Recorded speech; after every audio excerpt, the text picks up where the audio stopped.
good evening. So, a couple months ago, Creative Art Box contacted me to see if I'd be interested in reviewing their subscription box service, and I said, sure, why not?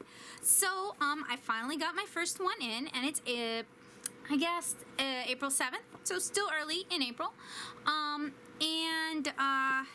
It feels fairly substantial for a smaller box. Creative Art Box is a new subscription art supply service. It is intended to give you pretty much everything you need to get started on a project. And although they encourage you to use your own inspiration, if you can't find, if you're stumped, they've got a blog where they share ideas on how to use the products that are inside, which I think is really exciting. I think it's something that art supply boxes should look into in general. It helps out the community, it employs artists, and it shows people who are hobbyists or students a new way to utilize the product. So I haven't opened my Creative Art Box yet. I wanted to share it with you guys.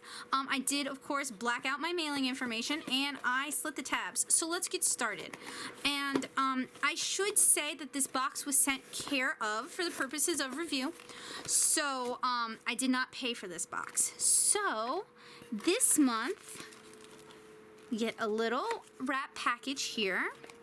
We get some Sakura of America, Cras Pas, and these are oil pastels. We get, it looks like an ATC size card of canvas paper. And we get, it feels like watercolor paper, and it's Cotman watercolor paper. It's a postcard. And let's see. Aw, there's a little sticker in there. And we get a card explaining the materials inside. Alright, so Creative Box April. Oil pastels are formulated with extra fine quality pigments, waxes, and oils. They are perfect for very smooth drawing and a wide range of effects, from bold, intense strokes to subtle shading. They are suitable for many surfaces, including paper, board, canvas, and wood. They get dirty fast, so you'll want to keep a cloth so you will want a cloth to keep them clean, and gloves or a cloth for your hands too. Your colorless oil pastel aids in, okay, so there's like a colorless blender in here. Oh, I bet there's a colorless blender in this. Let's open this. I had like totally missed out that I didn't open one of the goodies. Yup. Looks like the colorless blender. That's cool. It's an extender. So what this is the binder that's used in the oil pastels without the pigment, and that's useful for blending. So I'll put that aside. Since oil pastels can leak through paper, you'll find an artist postcard, that's this, at 140-pound paper, and an artist trading card at 200-pound paper for you to practice on, included in your box. The premium box includes a set of 12 oil pastels in vibrant colors. And they say, don't forget to follow us on social media and tag your box reveal. Tag your box reveal, so your unboxing, or artwork to win extra surprises in your next box.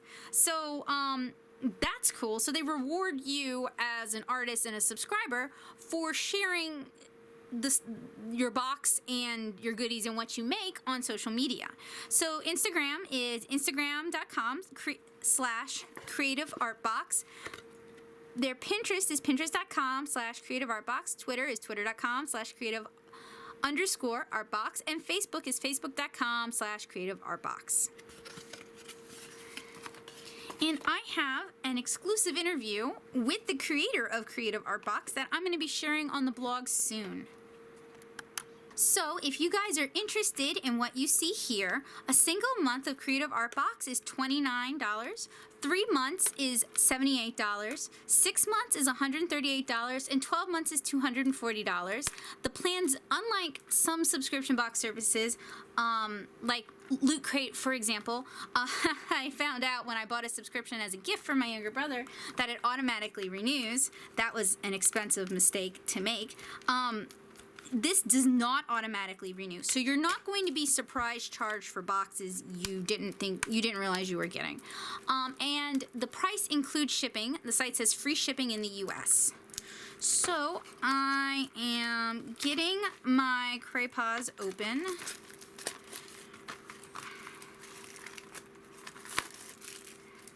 And it's a set of 12, and it looks like it might have, yeah, multicultural. All right. Somebody knows I like doing people, like rendering people. So there is what looks like a portrait set of the oil pastels.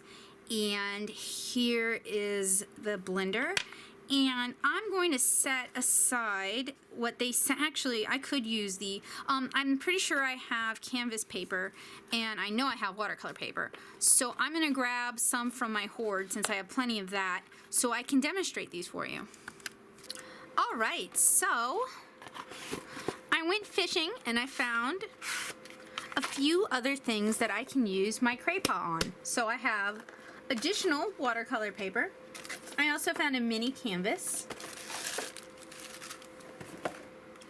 Basically, anything with a good tooth has the ability to take your oil pastel. And when it's finished, you're probably going to want to spray it down with something like matte finish. That way it won't continue to smear. So I'm going to put that aside. And we're going to go ahead and swatch these color pastels, and I need to grab a paper towel because they did warn my hands are gonna get gross. So since we have a white, what I'm gonna go ahead and do is take a Sharpie, since we're just doing swatches, and that'll give us a baseline for opacity. And when I was a girl, I guess about 12, that was when I first started requesting art supplies from family members as Christmas and birthday presents. And I remember my grandparents gave me a set.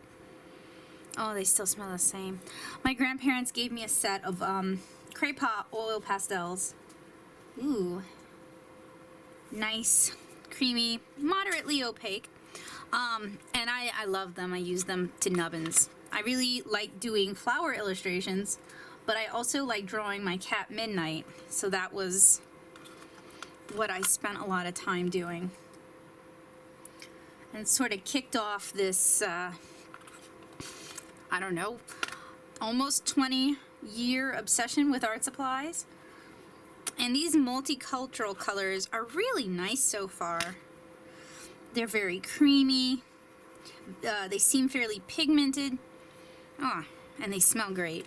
But I mean, maybe that's just me who thinks they smell great. But really, I do love the smell of these sort of pastels. And I prefer, I don't as an adult care for mediums that are going to get all over my hands, because they tend to get all over everything I own. I have a heck of a time keeping my Brusho in check. But I really loved playing with these when I was younger, and I didn't even have access to good paper.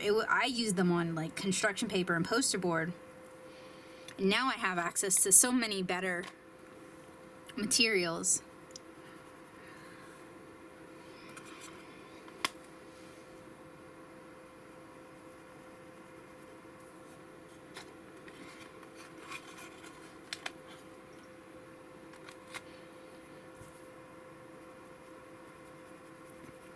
That said, I will admit that I am not an expert in oil pastels. My media of choice, my media of expertise is watercolors and markers.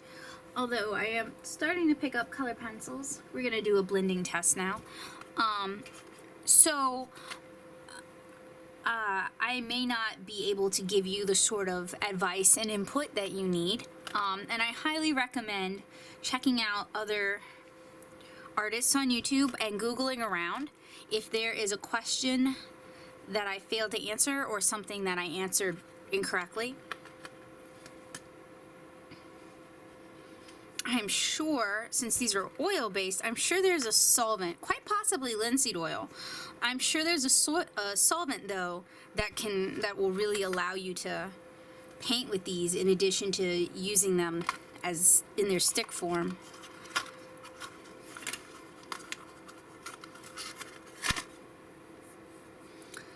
And in the upcoming blog post, ideally I'll be able to tell you what these are made out of.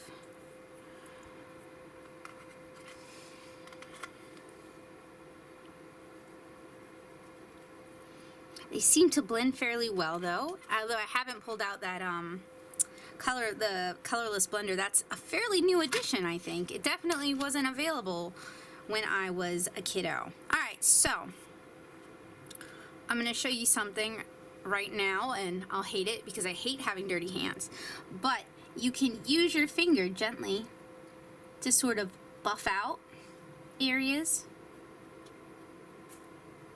Of course, if there's anything, any schmutz on the paper or other like specks of other color, it can get in and make it muddy. So if that's something that bothers you, just be aware of that. Some of the black schmutz got into the other colors. All right, where is that? There it is.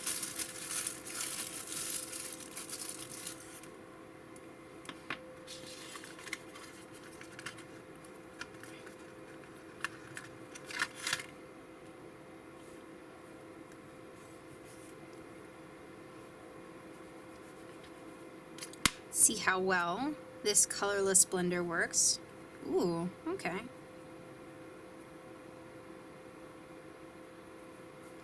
Another nice thing with oil pastels is you can also sort of build up layers in a way you might not be able to with color pencils because they're softer than color pencils are. So when you're done, if you have matte fixative, this is going to put a tooth on your paper as well as seal these in, so you can even work in layers. But let's do a test to make sure they don't melt them. Okay, so I just went and sprayed my matte fixative, and I highly recommend you do it outside if you can, or in a well-ventilated area if you can't go outside. And I am going to try to smear it. There's still a little smearing where there was smut on top of the paper, but not nearly as much smearing as before I sprayed this fixative. And now let's try using the extender. See? It doesn't affect it hardly at all. So if you want to seal your oil pastels, a archival matte fixative is a good way to go. And if you need to get rid of the schmutz, you can brush it off very gently with a drafting brush, and make sure you clean that out because you don't want oil pastels getting on your other things when you're working on them. So something else I pulled out was a little piece of canvas board. I'll show you it in a minute. I want to say these were made by Art Alternatives, but I might be wrong about that. Alvin also makes some of these, and they're pretty inexpensive. If you're looking to practice techniques, you don't need something that's gonna last forever. Oh. You don't need something that's gonna last forever. These are just fine. I like using Posca markers on them, but oil pastels will work on them as well. And the thing about using oil pastels on something like this, let me zoom in. This has a fair amount of tooth to it. So you can do a lot of layers of oil pastel. You can also apply it kind of lightly. So this is a fairly light first layer, and I'm going to blend it out using my blender a bit, and then I can go over it and add another layer and fill it in a little bit better. And even with that, you can still see the texture of the paper. And if you have a palette knife, and I don't think I have one handy, you can even scrape away, just use the blunt part of some scissors. You can scrape away some of your layers too. This is particularly useful if you want to add a highlight on something that you've, let's go over here to the darker skin tones. So we've got layer 1. And then we've got layer 2. And then we've got layer 3. Alright, so let's say we want to pull white highlight on that. You can use your palette knife, or I guess you could even use like a, maybe not a dime, but maybe like a penny. Something that has a flat edge that would be good for scraping but isn't going to cut you, because that's not, you're not looking for a knife, you're just looking for a scraping tool. And we're going to scrape some white lines. And that could be a useful technique for adding highlights to hair, or if you have the premium box and you have the 12-piece set, this can be a useful way to add like strokes of grass, and then you could even go back in with yellow.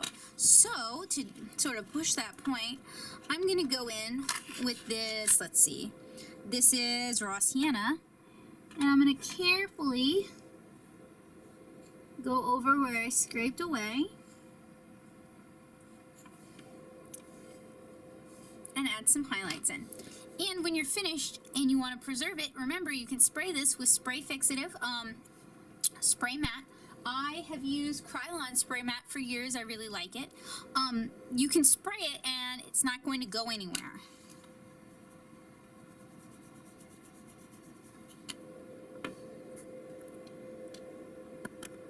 Alright, so the internet, thanks to Juliana Kunstler, Kunstler, julianakunstler.com/art. Her site recommends you use a solvent that is 50% turpentine and 50% linseed oil with oil pastels, and you can paint with it sort of like you would with oil paints, and that sounds really cool. Unfortunately, I don't have any of either of those in my studio, but if you do and you have some oil pastels handy, I'd love to hear about how that works for you. And if you have the Sakura Cras Pas crayon pastels handy, I would love to hear how well that works with these. Oh, I'm not even thinking. This is the back of the box. I had taken the tray out to make removing these a little easier. In fact, if you don't need the tray anymore, you can fit the blender in here as well.